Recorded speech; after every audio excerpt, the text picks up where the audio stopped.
बिस्मिल्लाहिर्रहमानिर्रहीम। आबादगार साथियों, अस्सलाम वालेकुम। दोस्तों, मुझो नालो मोहम्मद खान वसाणा है। ऐं ज़मींदार आहियां शादातपुर में जो। दोस्तों, जीअं त ही आबास फार्म ते असां मौजूदु आहियूं। ही मुंहिंजो पोयां बैक साइड में कणिक जो फसल आहे। 200 एकड़ कणिक हिते लॻल आहे ऐं 600 एकड़ जेका असां संजराणी फार्म भाजी मोरी ते गॾे सॾे 650 एकड़ कणिक लॻल आहे।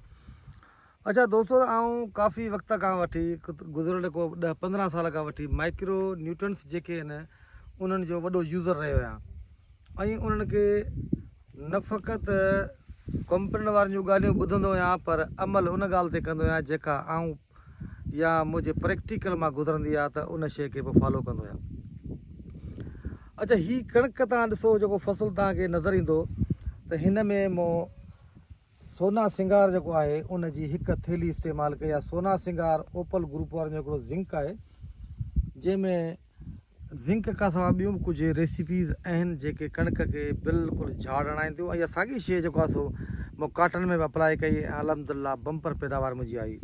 हिन वक़्तु तव्हां ॾिसो त हीअ कणिक जा ॿूड़ा या टिलर्स जेके तव्हांखे नज़र अचनि पिया, इहो सॼो जेको कमाल आहे सो मुंहिंजे ख़्याल में हिन जो आहे। छो जो आम तौर ते सभु ज़मींदार असां जेके DAP ऐं यूरिया जो इस्तेमालु त कंदा रहंदा आहियूं ऐं उहो त हीअं थियल आहे, पर उन खां वधीक जेको ख़ासि तौर ते 20 ऐं 30 ॾींहंनि जे अंदरि जॾहिं मुंहिंजो फसल थींदो आहे त उन में कणिक में ख़ासि तौर ते ज़िंक जो इस्तेमालु कंदो आहियां।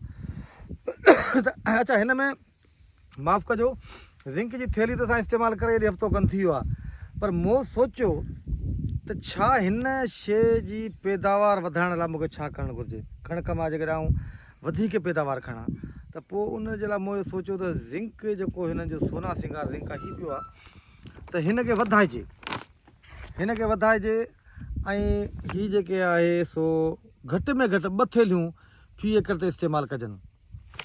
अच्छा, हाणे हिन कणिक में हिकिड़ी थैली त इस्तेमालु थी वियो आहे, ॿियो ही भाण पियो आहे। 23 यूरिया मिक्स करे ऐं जेको आहे सो हीअ ज़िंक वरी मिक्स थो कयांसि। ऐं दोस्तनि खे इहो ॿुधाए रहिया त ज़िंक जेके आहिनि से DAP या फास्फोरस सां मिक्स कोन कया वेंदा आहिनि, पर हीअ कुझु बि कोन थो करे हिन खे। लास्ट ईयर मूं इहो तजुर्बो कयो आहे। बाक़ी मुंहिंजी जेका हिन खे हिकिड़ी थैली ॾियां थो, हींअर हिकिड़ी अॻु में असां ॾेई चुका आहियूं कणिक खे, पर जेका ॿी रिमेनिंग कणिक आहे उनजी मुंहिंजी इहा कोशिशि आहे त उन मां 100 खनि एकड़ खे ऐं 2 ज़िंक जूं थैलियूं डायरेक्ट गॾे यूरिया सां या 23 सां जेको आहे सो मिक्स करे उहे ॾियां त जीअं बम्पर पैदावार खणी सघां।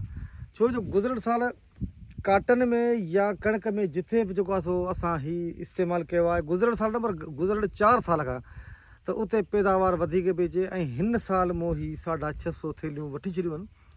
उन में मुंहिंजो जेको संदो प्लान आहे उहा इहो आहे त 100 एकड़ में ट्रायल तौर ते हिन में 2 थैलियूं इस्तेमालु कंदुसि। अच्छा, जेका तव्हांजी बनी कलर वारी आहे न, उन में बि हीअ ज़बरदस्त थो लॻे।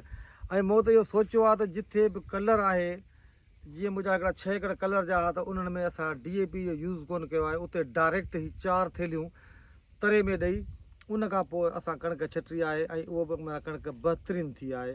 हाणे ॾिसूं था कणिक जे वॾी थींदी त पोइ हुन में DAP या 23 जेका बि शइ असांखे ॾियणी आहे फास्फोरस जी, उहा ॾींदासीं। बाक़ी स्टार्टिंग में मूं जेको आहे सो हीअ ज़िंक ॾिनो आहे। त हीअ दोस्त यादि कनि, हीअ ज़िंक जेको आहे सोना सिंगार, हिन ते रुॻो ई फ्रूट ठहियल अथव, गजरूं, गोभियूं, आलू, भिंडियूं, मटर ऐं ज़बरदस्त जेका असां शइ आहे।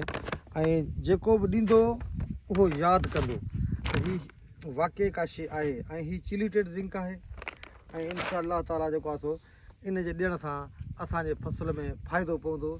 तव्हां दोस्तनि जी वॾी महिरबानी।